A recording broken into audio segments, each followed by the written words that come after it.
हैं, सोना ये चांदी सब बहुत हैवी हो गए हैं, वो ये सोचते हैं कि हम एसआईपी में चले जाएं, बॉन्ड्स में चले जाएं। ऐसे लोगों के लिए क्या कहना चाहेंगे आप कि भैया आज की तारीख में 5 साल बाद तक के लिए कि कहाँ जाए जिसके पास थोड़ा भी पैसा है? मुझे लगता है कि क्योंकि ऐसा मुझे महसूस हो रहा है, मैं और मेरी आर्थिक टीम निरंतर विश्लेषण करती रहती है देश की अर्थव्यवस्था की और वैश्विक अर्थव्यवस्था की। मुझे लगता है कि आने वाला 2026 संजीव, वो कहीं कोई रिसेशन की आहट सुनाई दे रही है, मंदी की आहट सुनाई दे रही है। तो जब मंदी की आहट सुनाई दे, हमने शुरू में बात भी करी, अमेरिका की ग्रोथ रेट की बात करी, यूरोप के कुछ देश तो पहले ही मंदी में खड़े हुए, जापान मंदी में चला गया। तो जब मंदी की आहट सुनाई देती है तो ऐसे में आपके निवेश की जो स्ट्रैटेजी है वो थोड़ी सी फर्क होती है। तो आपकी इजाजत से मैं उस फर्क स्ट्रैटेजी को बताना चाहूंगा, क्योंकि मंदी की आहट मुझे सुनाई दे रही है और मेरे कानों में शायद तेज सुनाई दे रही है। बाकी लोग क्योंकि उतना विश्लेषण नहीं करते तो उनको इतनी नहीं सुनाई। लेकिन खुल के ईमानदारी के साथ हमारा जो फर्ज है वो तो हम बता ही सकते हैं बिल्कुल कि बता सकते हैं। समझना और एडॉप्ट करना ना करना वो आप पे है। दर्शकों का काम है। तो ऐसे में स्ट्रैटेजी ये होती है कि आप अपने खून पसीने की कमाई को फैला कर रखें। फैला कर रखने से मतलब है कि एक ही एसेट क्लास में पैसे को ना लगाएं, खाली सोने चांदी में ना लगाएं, खाली शेयर्स में ना लगाएं, खाली एफडी में ना रखें, खाली आप रियल एस्टेट में ना लगाएं। आप अगर आपके पास 1 लाख रुपया है, और ये मैं उदाहरण कई प्लेटफॉर्म्स पर देता हूं और मैं उस पर बरकरार रहना चाहूँगा क्योंकि यही सही। तो आप, हालांकि मैं साथ में एक बात जोड़ना चाहूँगा संजीव, कि हम यहाँ पर एक मात्र विश्लेषण और एनालिसिस कर रहे हैं, हम कोई निवेश की सलाह नहीं दे रहे हैं। आप निवेश अपने अपने इन्वेस्टमेंट एडवाइजर से ये हमने क्लियर कर दिया, सलाह करके करिए, जैसा वो कहते हैं वैसे करिए। हम एक परिप्रेक्ष्य, मेरा सवाल था उसका आंसर कर रहे हैं जो आपके पास है। तो 20,000 रुपए एफडी, क्योंकि लिक्विडिटी रखनी जरूरी है। 20,000 रुपए म्यूचुअल फंड्स में, क्योंकि म्यूचुअल फंड कहते हैं लॉन्ग टर्म में सही है।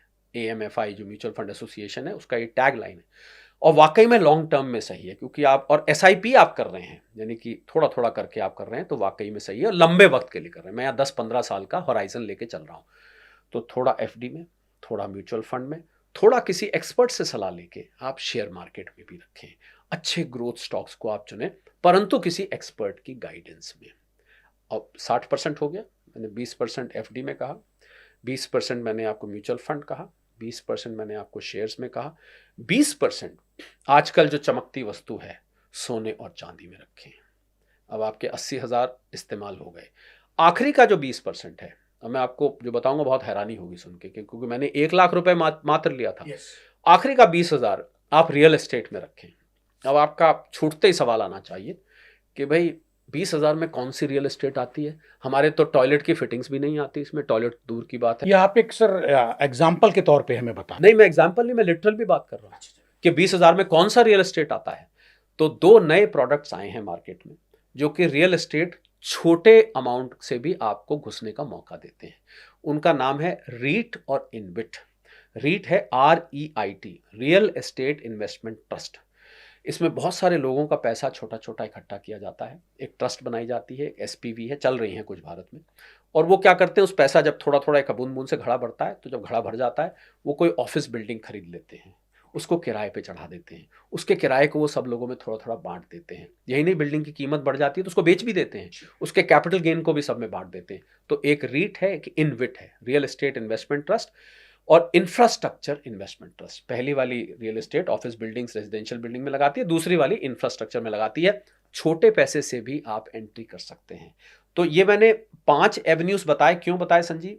कि जब रिसेशन आता है तो रिस्क बढ़ जाता है, और जब रिस्क बढ़ता है तो इन्वेस्टमेंट की दुनिया में कहावत होती है, never put all eggs in the same basket.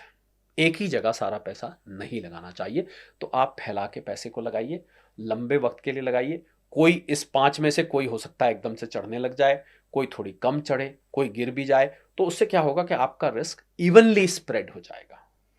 Doctor शरद कोहली साहब, मेरे 2 सवाल और हैं चलते चलते, इसके बाद हम लोग विदा लेंगे। पहला सवाल, कुछ बैंक्स हैं देश की, कुछ नहीं, मोस्टली बैंक है, सभी बैंक के मैं कहूँगा, वो ये कहते हैं कि आप 5 साल के लिए हमको पैसा दीजिए, वन टाइम दीजिए चाहे ईयरली दीजिए, 5 साल बाद हम आपको इतना पैसा दे ही देंगे, बल्कि हम इससे भी ज्यादा देंगे। ये क्या है? देखिए, बैंक अगर ऐसा कह रहा है और वो रिकग्नाइज बैंक है, शेड्यूल्ड बैंक है, रिजर्व बैंक सारे बैंकों को मॉनिटर करता है, तो वो 5 साल की जो अगर फिक्स डिपॉजिट ही कर सकता है, वो आपको कोई जादू तो कर नहीं सकता। या तो वो पैसा कुछ बैंक्स, मैं आपको बता दूं संजीव, कुछ बैंक्स वेल्थ मैनेजमेंट सर्विसेज देते हैं और वो आपके पैसे म्यूचुअल फंड, यस, मैं वहीं आया, ये था। वो फिर म्यूचुअल फंड के एजेंट्स हैं, उन बैंकों के पास उन म्यूचुअल फंड्स की एजेंसीज हैं। तो वहां पर थोड़ी कई दफे सलाह बायस्ड भी हो जाती है, क्योंकि जिन म्यूचुअल फंड्स की उनके पास एजेंसी होगी, आपका पैसा वो वहीं लगवाएंगे। तो इसलिए मैं आपको एक ऐसी टैगलाइन दे देता हूं, जहां भी 12 से 15% साल का रिटर्न से ज्यादा आए तो आपके कान खड़े हो जाने चाहिए कि दाल में कुछ काला है, और कहीं कहीं तो दाल ही काली निकल आती है पूरी की पूरी। तो इसलिए बहुत ज्यादा रिटर्न जहां भी दिखाई दे, उस तरफ आप मत अट्रैक्ट होइए, उस तरफ आप ज्यादा ध्यान मत दीजिए, क्योंकि कोई ऐसा तरीका नहीं है जो रातों रात पैसा डबल कर दे, एक साल में डबल कर दे, कोई तरीका नहीं है ऐसा संजीव। तो इसलिए कंसिस्टेंट रिटर्न लीजिए। कम रिटर्न आए भले, ये स्वीकार है, पर यह स्वीकार नहीं है कि आपका पैसा डूब जाए। मैं आप ये अपना व्यक्तिगत बात बता देता हूं। व्यक्तिगत बात यह है कि शरद कोहली की ट्रोलिंग की जाए इस बात के लिए कि शरद कोहली ने सलाह दी थी और हमें रिटर्न कम आया, 12% आया, किसी दूसरे ने दी थी उसको 20% आया, ये मैं स्वीकार कर लूंगा। पर यह स्वीकार नहीं करूंगा कि शरद कोहली ने सलाह दी और मेरा पैसा डूब गया। मुझे लगता है उस ट्रोलिंग से ये वाली ट्रोलिंग बेहतर है। इसको मैं स्वीकार करता हूं, क्योंकि मैं मानता हूं कि खून पसीने की कमाई को आपको ज्यादा रिस्की एसेट्स में नहीं लगाना चाहिए। इसीलिए मैंने ये 5, आप मेरे से किसी ने कहा कि साहब आप तो कह रहे हैं कि गोल्ड एंड सिल्वर का भविष्य बहुत अच्छा है और ये आने वाले साल में भी चढ़ेगा, तो सारा पैसा आप क्यों नहीं बोलते कि भाई इसी में लगा दिया जाए, फिर आप मैंने कहा मैं नहीं कहूँगा, क्योंकि मैं कभी भी नहीं कहूँगा कि आप हाईली रिस्की एसेट्स में आप पैसा लगाएं। आप अपने सलाहकार से बात करें, निवेश जो आपको निवेश में मदद करते हैं उनसे बात करिए, फाइनेंशियल एडवाइजर है उनसे बात करिए। पर रिसेशन के दौरान में मल्टी एसेट एलोकेशन ही सबसे अच्छी स्ट्रैटेजी होती है। अलग अलग निवेश के संसाधनों में आप थोड़ा थोड़ा पैसा अपना रखें।